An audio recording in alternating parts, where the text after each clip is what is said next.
Of the 21 American republics of the Western Hemisphere, Colombia is the most northerly in South America.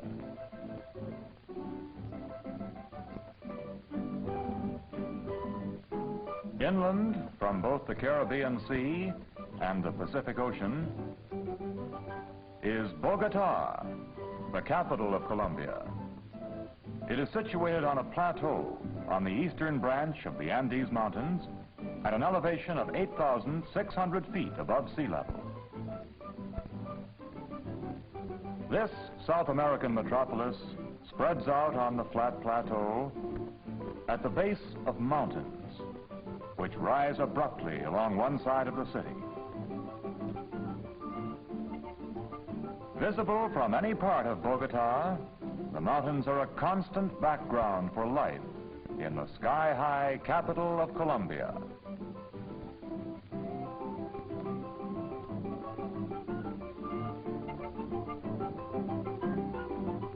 Jimenez de Quesada founded Bogotá in 1538. At first, it was a village of 12 rude huts. But today, it is a modern city having a population of nearly 500,000, with many broad avenues, such as this one, named for the city's founder.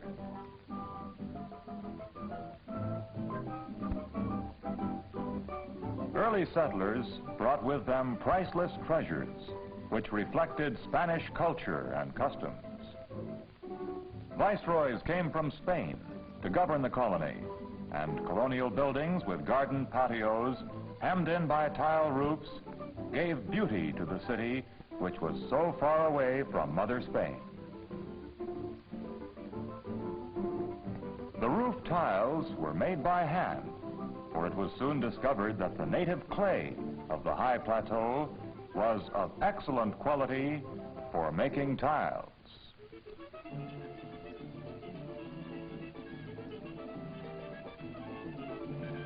In those early days, church bells were rung to welcome news from Spain, even though it was 6 months old when it arrived. Then, as a result of a war of independence, Spanish control was overthrown, and Colombia became a republic, with Bogotá the capital. 1819 marked final liberation. Simón Bolívar was the first president of the new republic. Today, many statues honor him. Simón Bolívar, the liberator. Facing on Bogotá's central square, called the Plaza Bolívar, is the impressive national capitol. Truly, the heart of this city of government. Nearly a century and a half ago, Bogotá received the title Athens of South America. Today, its ancient streets are still a great open forum in which citizens meet in small groups to discuss questions of interest. The people always dress in the same type of clothes, for there's little contrast of seasons. Because of this sameness of temperature, many stores have no doors. Instead, they have grills, which may be pulled down and locked at noon when shops and offices close until 2:30. This gives Bogotanos time to go home to distant suburbs by private car or by streetcar for lunch with their families.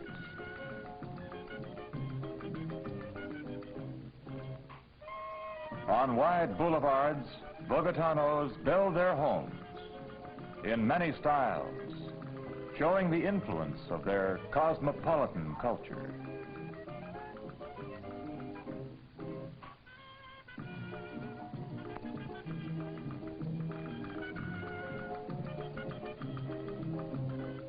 Children are warmly dressed to offset the chill of Bogotá's elevation of 8,600 feet.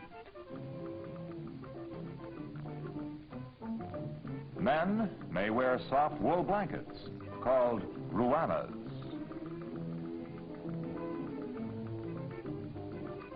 But this picturesque custom is rapidly disappearing. Cafe in Bogotá means a coffee house. In any of dozens of these coffee shops, men meet and talk over a small cup of black coffee. Its street scenes make Bogotá an interesting capital to a visitor. Bootblacks await customers on many downtown corners. A half orange is used as a cleaner. Lottery ticket sellers are everywhere, promising rich rewards. Two-wheeled carts are very efficient in the narrow streets.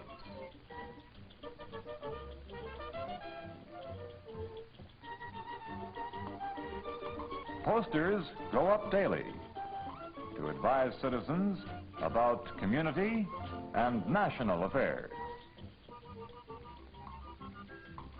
There are large outdoor public markets in this city of 500,000. In the markets, one may purchase fruits and vegetables of 100 different kinds. Delicious fruits, familiar and unfamiliar, are available. Children prefer to buy popsicles.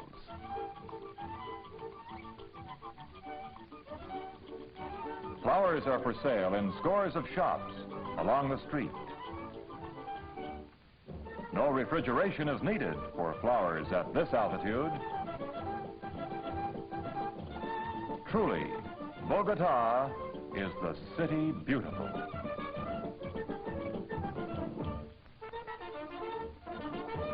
Schoolboys that play in their school patio love and honor the memory of President Santander, father of Colombian education.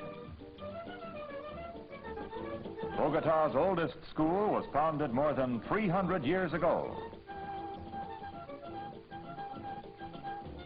As of old, students walk while they study. The National University has a new campus of modern dormitories, classrooms, and laboratories. Laboratories bring new riches to an already abundant inheritance. While scientific experimentation, especially in the field of agriculture, under experts at a Bogotá governmental station, aids the whole nation. In a nearby teachers' college, girls keep alive the tradition of colorful national dances.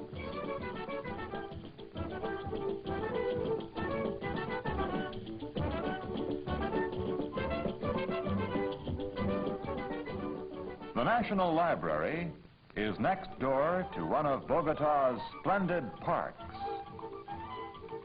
Parks where young and old can enjoy the abundant gifts of nature, either in organized sports and planned group recreation, or in simple games played by happy children. Boys and girls are healthy at this high altitude, and their parents and their government are preparing them to carry on Bogotá's tradition of artistic living and democratic action. It is little wonder that the 500,000 Bogotanos take pride in their mountain metropolis. They are justly proud of a history of culture and a tradition of democratic government. Justly proud of new office and government buildings. Justly proud of their modern, rapidly growing city with a promising future. Justly proud of Bogotá, capital of Colombia.